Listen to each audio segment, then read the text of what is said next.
అందరికీ నమస్కారం. ఈరోజు ఉదయం నుంచి కొన్ని మీడియా ఛానల్స్లో, అదేవిధంగా పని పాట లేని తెలుగుదేశం పార్టీ సోషల్ మీడియాలో నేనేదో పారిపోవటానికి ప్రయత్నించానని చెప్పని అసత్య ప్రచారాలు ఈరోజు ఉదయం నుంచి ప్రచారం చేస్తాం జరుగుతుంది.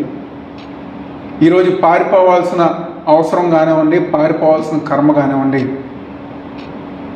నాకేమీ లేదు, అలాంటి అవసరం నాకు లేదని చెప్పి ఈరోజు ఈ యొక్క మీడియా ద్వారా మీ అందరికీ చెప్పదలుచుకున్నాను.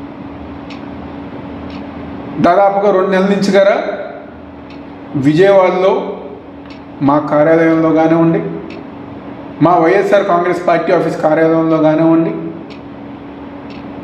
తూర్పు నియోజక ప్రజానికానికి కానివ్వండి 24 గంటలు అందుబాటులో ఉంది. దేనికి పారిపోవాలి? నిజంగా కోర్టు వారు కనుక మేము తప్పు చేశానని చెప్పని భావిస్తే కోర్టు వారు ఏ నిర్ణయం తీసుకున్నా, లేకపోతే ఏ శిక్ష విధించినా దాన్ని దమ్ముగా స్వీకరించి దాన్ని ఇచ్చేస్తాం. అంతేగాని మీరు పెట్టే తప్పుడు కేసులకి వీటికి భయపడి పారిపోవాల్సిన అవసరం నాకు లేదని చెప్పని మరొకసారి చెప్తాం. ఈరోజు 2019లోనే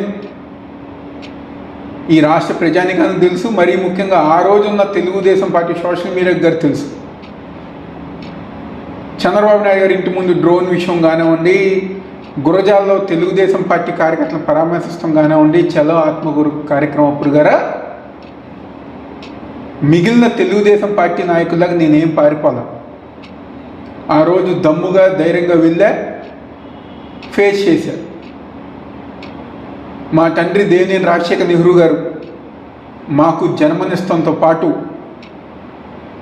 ధైర్యంగా ఉండటం నేర్పించారనే విషయం ఈ పని పాట లేని తెలుగుదేశం పార్టీ సోషల్ మీడియా తెలుసుకోవాలని చెప్పని భావిస్తూ